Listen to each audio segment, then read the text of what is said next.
तो बताया गया जो चोरी और बेईमानी का सोना होता है, स्वर्ण होता है, उसमें कलयुग निवास करता है। जो ईमानदारी का स्वर्ण होता है उसमें शालिग्राम निवास करता है। इसलिए कहा गया सोना चाहे आपको गिरा हुआ मिल जाए या कैसे भी मिल जाए, उसको अपने उपयोग में मत लाओ। उसको बेच करके पूजा पाठ दान धर्म कर दो, या भूल से भी कभी सोना चोरी मत करो। पता चले सोनार के यहाँ गए, एक अंगूठी लिया और एक दबा लिया धीरे से, है? तो ये एक अंगूठी की जगह 10 अंगूठी का आपका नुकसान हो जाएगा। इसलिए सोना कभी चोरी नहीं करना चाहिए, नुकसानदायक होता है। जैसी राजा परीक्षित ने स्वर्ण कहा, कलयुग में सूक्ष्म धारण किया, स्वर्ण के मुकुट में प्रवेश किया। मुकुट में प्रवेश करने के बाद राजा परीक्षित के दिमाग बुद्धि में प्रवेश कर गया, उनकी बुद्धि भ्रमित हो गई। वहां से भटकते हुए आगे गए, एक ऋषि कुटिया के सामने आवाज लगा रहे, भाई कोई हो तो पानी दे दो, प्यास लगी है। ऋषि महाराज समाधिस्थ हैं। राजा को क्रोध आ गया, अंदर जाकर के देखा, अरे पाखंडी, दरवाजे पे राजा आए हुए हैं, सेवा न करना पड़े इसलिए ढोंग रचा के बैठा है। एक मरा हुआ सर्प धनुष की नोक से उठा करके ऋषि के गले में डाले और चले गए। ऋषि के पुत्र कुछ समय बाद वहां पे आए, उन्होंने देखा पिताजी के गले में मरा हुआ सर्प है, रोने लगे। ध्यान करके देखा यह अपराध किसने किया, पता चला राजा परीक्षित।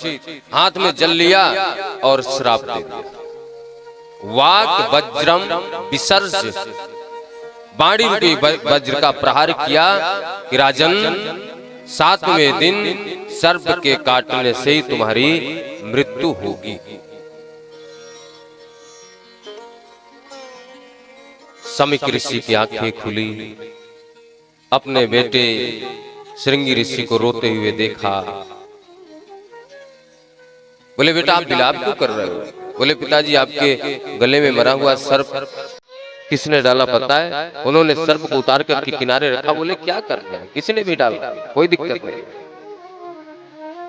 बोले ना मैंने उसको छोड़ा नहीं, मैंने भी उसको श्राप दे दिया, 7वें दिन सर्प के काटने से उसकी मृत्यु होगी। समीक ऋषि ने ध्यान लगा करके देखा तो पता चला राजा परीक्षित, अरे नालायक तुमने क्या कर दिया? राजा है, सेवा करना चाहिए, स्वागत करना चाहिए, तुमने श्राप दे दिया। ऋषि बालकों को बुला करके कहा भैया आप चले जाओ, राजा परीक्षित को बता दो कि 7वें दिन आपका टिकट कंफर्म है, रिजर्वेशन पक्का हो गया, 7वें दिन जाना है। बड़ी मुश्किल है कि पता ही नहीं चलता कब रिजर्वेशन, टिकट आती नहीं और टिकट कट जाता है। तो महाराज आपका टिकट पक्का हो गया, 7वें दिन जाना, जाकर के बता दो। ऋषि बालक घर पे गए, जैसे वो मुकुट को उतार करके राजा परीक्षित ने रखा तो आत्मग्लानि होने लगी।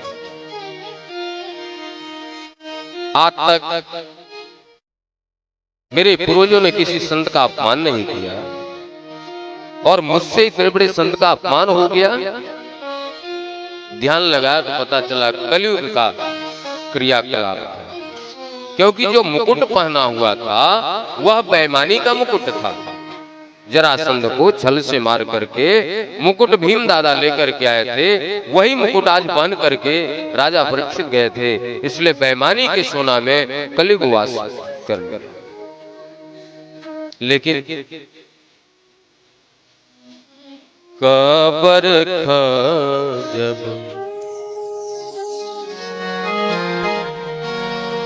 कृषि जब कृषि सुख जाए तो वर्षा होने से कोई मतलब। ऋषि बालकों का आगमन हुआ। महाराज आपसे एक निवेदन है, बताइए 7वें दिन आपकी मृत्यु कंफर्म है।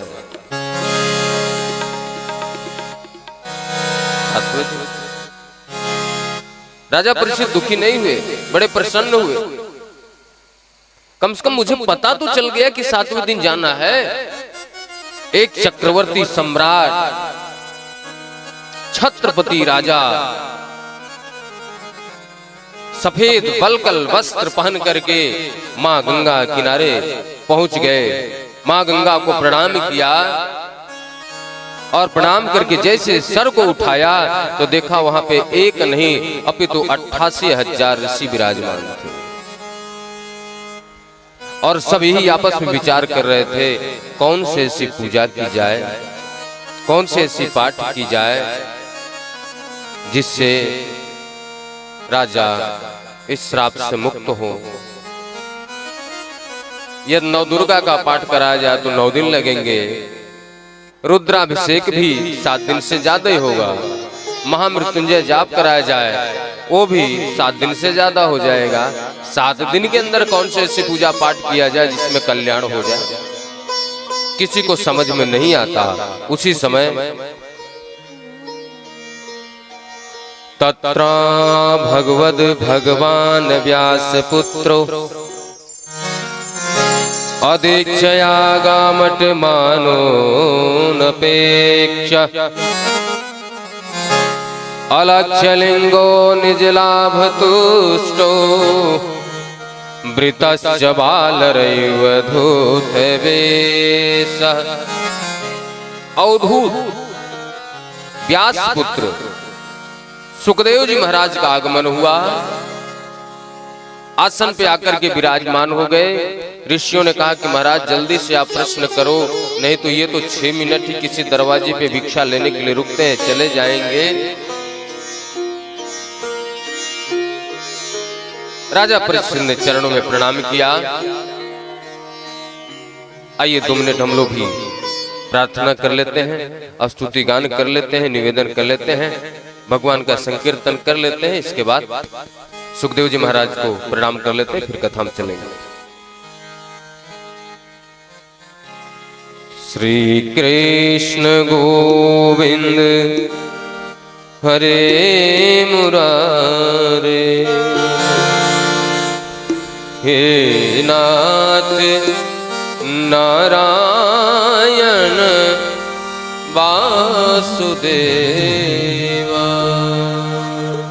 श्री कृष्ण गोविंद हरे मुरारे, हे नाथ नारायण वासुदेवा। श्री कृष्ण गोविंद हरे मुरारे, हे नाथ नारायण वासुदेवा। श्री कृष्ण गोविंद हरे मुरारी, हे नाथ नारायण वासुदेवा।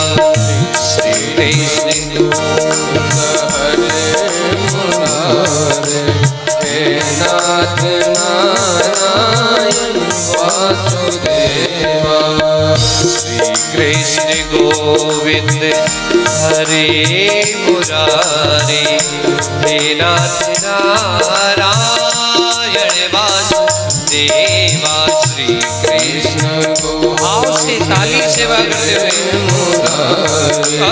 हे नाथ नारायण वासुदेवा, हे नाथ नारायण वासुदेवा, हे नाथ नारायण वासुदेवा, हे नाथ नारायण